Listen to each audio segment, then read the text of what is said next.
What's the most overrated part of the Houston Texans going into this season? I think it has to be running back. Like even the names are there. You have Joe Mixon, you have Dameon Pierce, who we all loved his rookie year and thought he was super impressive. But you don't seem into. I'm not as into him, and I think when you look at Joe Mixon's advanced stuff, it's like his game, he is slowing down quite a bit. So I think because of the name value that is there, kind of the fantasy football culture, and a little bit as well of like Joe Mixon and Dameon Pierce and what those guys Have done once before. were like. Cam Akers is there too. Yeah, if you look at, if you play the new Madden, Joe Mixon's going to have a crazy high rating versus what he actually may do on the field. So I would say the running back room is at this point the most overrated position. And part of that's maybe they just can't overcome the struggles of the offensive line with the run game. But I say running back. Running back. Okay. I feel like the offensive line is certainly not going to help that running back group out based off of what we've seen to this point. So I think that's a good one, Joe. This is a tough one. I feel like the wide receiver group has been hyped so much it cannot possibly meet this hype. You have three great wide receivers. You have three. Now, should it open everything up? Yes, it should. But we are looking at that wide receiver group with Diggs, with Nico Collins, with Tank Dell as the best wide receiver group in the National Football League 1 through 3, right? Yeah, they're up there. What are the odds that it is, at the end of the year, the best wide receiver group in the NFL? This is not me saying any of these guys stink. This is me saying, what are the odds of them making good on that? Yeah, It's a very, very lofty standard, and there are a lot of good teams with wide receiver groups in the league. And are we going to feel this way about every single one of those wide receivers at the end of the year? I think Nico Collins has an incredible array of talent. Top to bottom of everybody on this roster at wide receiver, he's got the most because of the size, the speed, the ability to run after the catch. Tank Dell, playmaker. Stephon Diggs gets open. You add all three of that together. Oh, my God. But is it going to be as good as everyone thinks it's going to be? That's really interesting, Paul. I didn't think of it that way, but like Jonathan Alexander, like a month ago, wrote an article about the Texans having 3 1,000-yard receivers. Yeah. Like, could they make history? And I think be one of the first teams, if not the first team, to do that.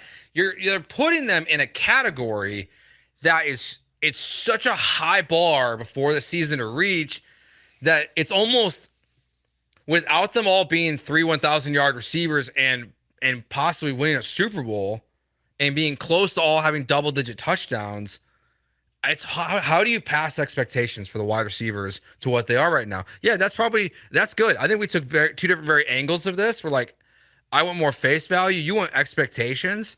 If you go based on expectations for the position, we will view them as the most overrated position on this team this year. Because there's no way, you're right, there's no way they're going to meet those expectations. And add another layer to it. You got Noah Brown as your fourth wide receiver, who's also really good. And you have Robert Woods, who might not even make the team. You got John Mechie, who's a former second-round pick. And everyone is getting a deep steel blue pill induced hard-on for, one, Dalton Schultz, and two, Cade Stover. People were talking about Cade Stover like he's already going to be the best tight end on this team because of one preseason game and a couple of practices and because of a couple of fluffy quotes that are being said in the offseason. So that adds a little bit of an extra level to it.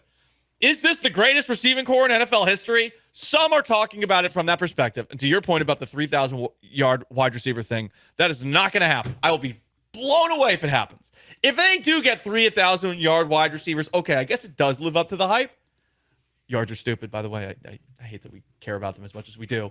But it's just a lot of hype that they got to meet. Yeah. That's all I'm saying. No, I think you're right. Because even if they got the yards, but they finished 8 and 9, doesn't matter.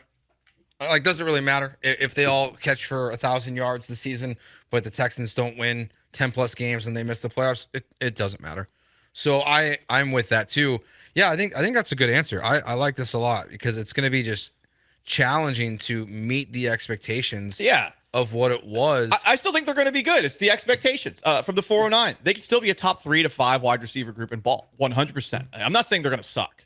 I just think there are such high expectations being put on them. What happens if Todd the Show brought up that Stephon Diggs has some drops? Yeah, he had a huge drop against the Chiefs in the Super Bowl, or some of the Super Bowl, the Bills Super Bowl, because of course they can't get past the second round or beat the Chiefs. But he had a huge drop in that moment. Mm-hmm. What happens when any of these guys have a slight mess up? People are going to get irrationally mad because the expectations is that this group is perfect.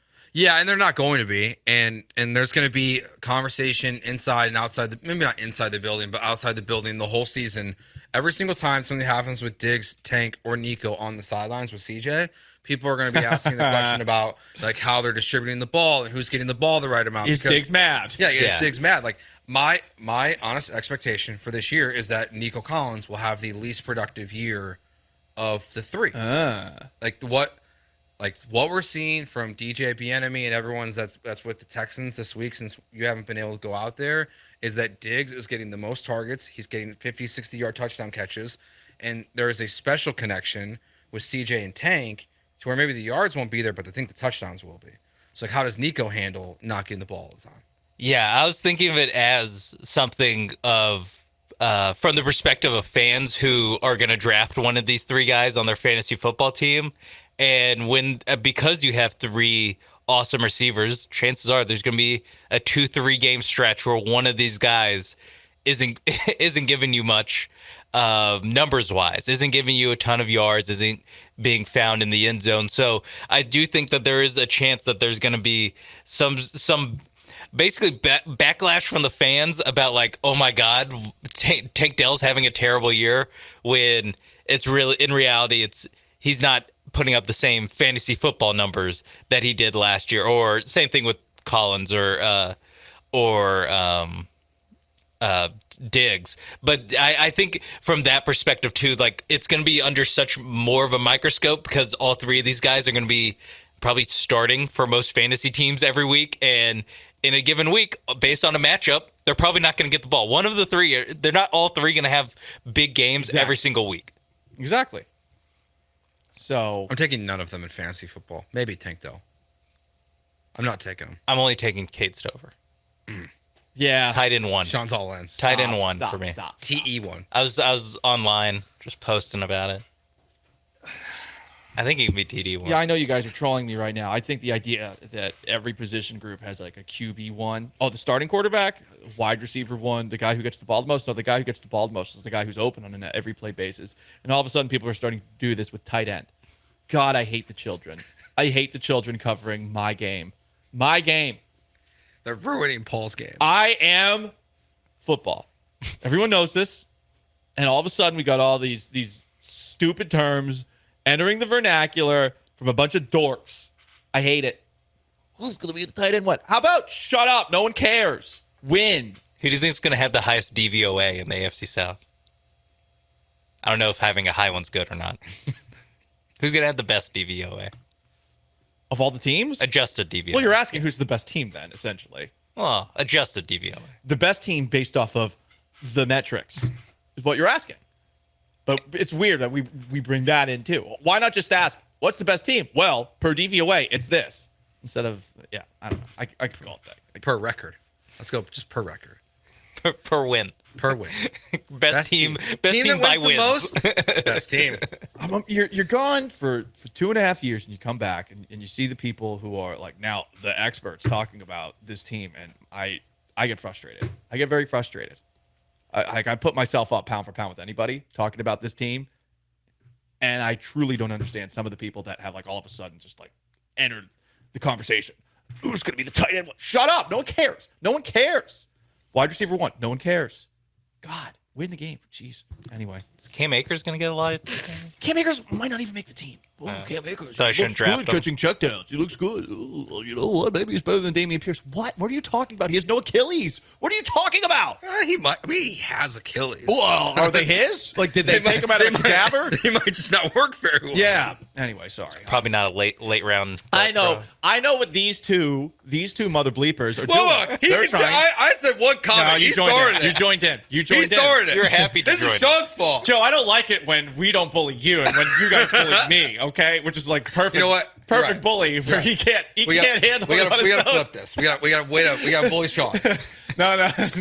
You honestly, I always can tell when you're trying to rile me up, Sean. I always know. He's got know. this huge ass smile on his face. Like it's like he's got the worst poker face I've ever seen. Well, yeah, because he knows, but he knows that even with it being the worst I don't poker have face, to hide it. Like I'm an idiot. I just had to say the words Cade Stover tied in one. I'm like a dog with a piece of meat. Like I'm just eyes roll back into back of my head like I'm a great white shark. Look over and roll over and look at you, big black eyes like a doll's eyes. Add that to the list of D'Amico. Oh yeah, Quinn, Quinn from Jaws. Yeah. That one's a tough one. Well, Spanish ladies. Well,